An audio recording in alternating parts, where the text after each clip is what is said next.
You don't deserve that money, Amanda said angrily over the phone. I've been in this family for 8 years, and you just married in. That trust fund should be mine. I sat in my home office, staring at my computer screen. A bank alert had popped up just minutes before her call. Someone had tried to take $5 million from my account, but the bank had stopped it. Amanda hadn't even waited an hour after trying to steal my money before calling to yell at me. My name is Olivia Parker, and I'm 32 years old. My husband's sister was trying to take away what my grandmother left me. The trust fund wasn't just money. It was Grandma Rose's way of making sure I could continue her charity work after she passed away. Amanda, I said, keeping my voice calm. Forging my signature is a crime. Did you really think the bank wouldn't check before approving the transfer? She laughed, sharp and bitter. Please, I know all about your security. James told me everything while you were away at that charity event last month. My heart sank.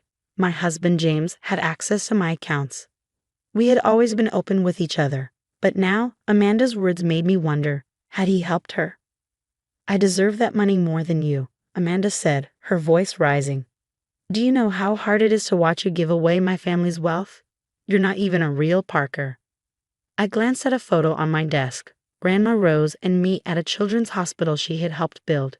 She had trusted me with her legacy, not because I married her grandson, but because she knew I shared her passion for helping others. The bank will contact you soon, I said firmly. You should be ready to explain the forged signature. Don't threaten me, Amanda snapped. James will never forgive you if you press charges against his only sister. Do you really want to risk your marriage over this? She might be right. James had always defended Amanda, even when she took money from our joint account last year. But this was different. This was Grandma Rose's legacy. I have to go, I said quietly. The bank's fraud department is calling. I hung up, my hands shaking, and opened an email from Mr. Turner, my grandmother's financial advisor.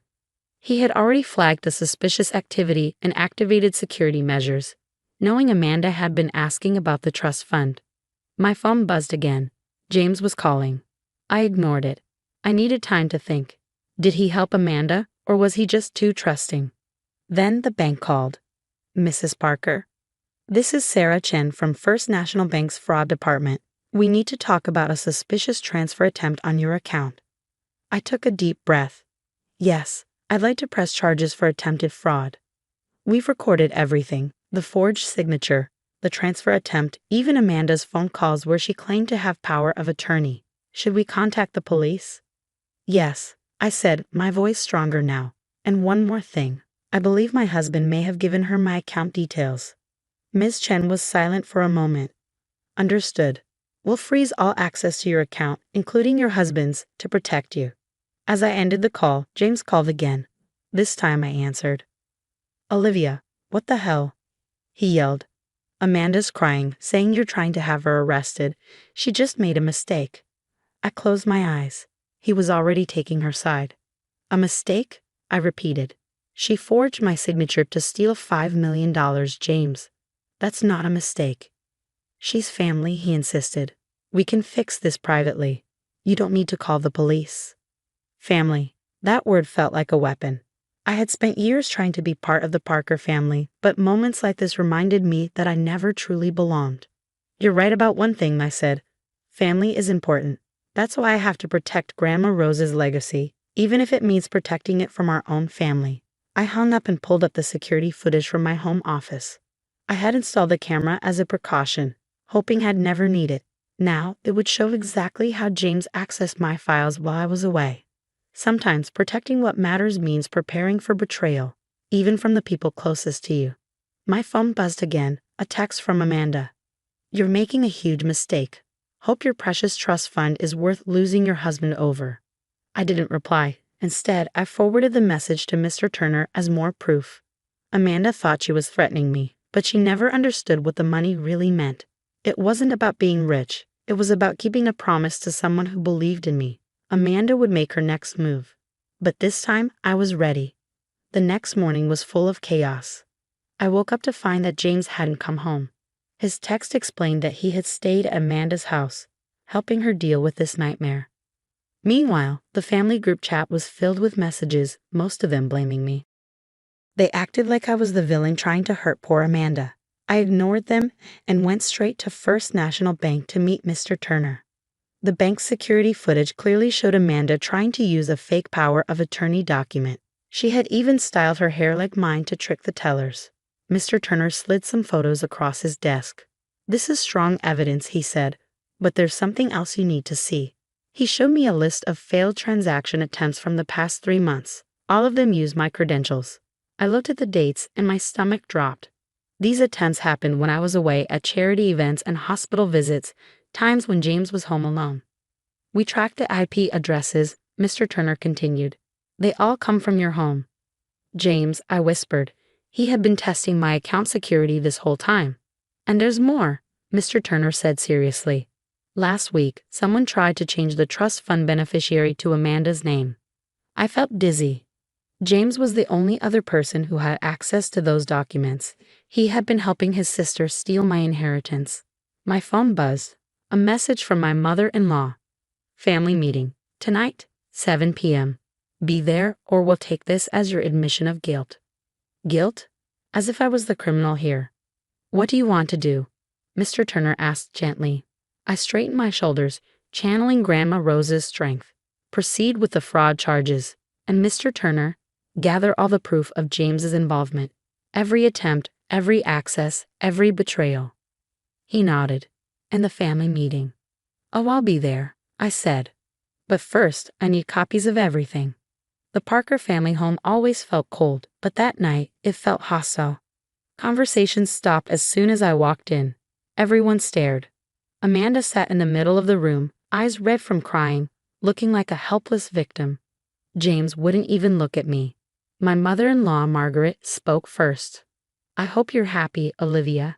You've torn this family apart over a simple misunderstanding." I placed a folder on the coffee table. "A misunderstanding? Is that what we're calling attempted theft now?" Amanda sniffled. "I was just trying to access what should have been family money. Grandma Rose would have wanted." "Don't," I interrupted sharply. "Don't pretend to know what Grandma Rose wanted. She chose me for a reason." Amanda's face twisted in anger. "Only because you manipulated her. You turned her against her own family." I pulled out the security photos and spread them on the table. "Is that why you dressed like me and tried to trick the bank?" The room went silent. Everyone leaned forward to look. Amanda's face turned pale. "And these," I said, placing more documents down, "show months of failed logins from my home. Times when I was away. Times when only James had access to my office." James finally looked at me. His face was filled with guilt, but also defiance. "I was just trying to help my sister. You wouldn't understand. You're not really family." The words stung, but I kept my face blank. I pulled out my last piece of evidence, Grandma Rose's final letter to me. I read aloud, "My dearest Olivia, I'm entrusting you with more than money. I'm entrusting you with my legacy. The Parkers have always had wealth, but you have something rare: compassion. James may be my grandson by blood, but you are my heir in spirit. Never let anyone make you doubt that." Margaret tried to interrupt, but I held up my hand. "The police have been notified. The fraud investigation is moving forward. And James?" I looked straight at him. "Your role in this is fully documented. Every attempt to access my accounts, every breach of trust." "You can't be serious," Amanda gasped. "You would send your own husband to jail." "No," I said. "I'm giving him a choice. Sign the divorce papers I prepared today or face charges for fraud." "It's up to you, James." The room erupted. Amanda was crying, Margaret was threatening legal action, and James was stumbling over excuses. But I stood firm, holding Grandma Rose's letter like a shield. As I walked out of the house that had never truly been my home, James called after me. "Olivia, wait. We can talk about this." I turned back once. "You know what's funny? If you had just asked, I would have helped Amanda. That's what the trust was for, helping people. But instead, you both chose to lie and steal." I got in my car, leaving the Parker family to deal with their choices. Sometimes protecting a legacy means standing alone. Grandma Rose would have understood that too. A new beginning. The consequences of that night came quickly. Within days, Amanda was arrested for fraud. The evidence against her was overwhelming: security footage, fake documents, and multiple failed attempts to steal from the trust fund. James, realizing he couldn't escape blame, signed the divorce papers. His last message to me was bitter. I hope the money keeps you warm at night since you chose it over family. But he never understood. It was never about the money. 3 months later, I sat in Mr. Turner's office, reviewing updates on the trust fund. The children's hospital was expanding, and a new scholarship program was in progress. Amanda took a plea deal, Mr. Turner said. 2 years probation, and she has to pay back what she tried to steal. James has been removed from all accounts, and the divorce is almost finalized. I nodded, feeling a mix of sadness and relief, and the trust security. Stronger than ever. No one can access it without multiple layers of verification now. Your grandmother would be proud of you, Olivia. Hearing Grandma Rose's name made me smile. I thought back to our last conversation before she passed. She once told me, money doesn't change people, it just reveals who they really are. The Parker family tried to ruin my reputation. They spread lies, claiming I manipulated Grandma Rose and betrayed them out of greed. But the truth spoke for itself. And more importantly, the trust fund continued to help those who truly needed it. Last week, I received a letter from a little girl who had life-saving surgery at the hospital wing funded by the trust. Her crayon drawing now hung in my office, next to a photo of Grandma Rose and me at the ribbon-cutting ceremony. My phone buzzed. A message from Amanda's lawyer. She wanted to meet, claiming she wanted to apologize. I declined. Some bridges, once burned, should stay that way. Margaret still sent me messages, filled with guilt trips and veiled threats. Her latest read: the family name meant nothing to you. You destroyed everything we built. But she was wrong. I hadn't destroyed anything, I had protected it. The trust fund was still doing what Grandma Rose intended, helping people, changing lives. One evening, I walked through the hospital wing that bore Grandma Rose's name. I stopped by her portrait, her warm, knowing smile watching over me. You were right, Grandma, I whispered. About everything. A nurse approached, leading a little girl by the hand. Mrs. Parker. This is Emma. She just finished her last round of treatment, and she wanted to thank the person who made it possible. I knelt down to Emma's level. She smiled shyly and handed me a glitter-covered card. Thank you, she said softly. As I watched her skip away, I opened the card. Inside, in wobbly handwriting, were the words, "You're my hero." I looked up at Grandma Rose's portrait again, her eyes filled with the quiet wisdom I had always admired. Money is just a tool, Olivia, she had once told me. What matters is how you use it. Amanda and James only saw dollar signs, but Grandma Rose had seen potential. She had trusted me to see it too. Standing in that hospital, surrounded by the lives she had touched, I knew I had made the right choice. I hadn't lost a family, I had honored one. And somewhere, I knew Grandma Rose was still smiling, proud that her legacy had fallen into the right hands.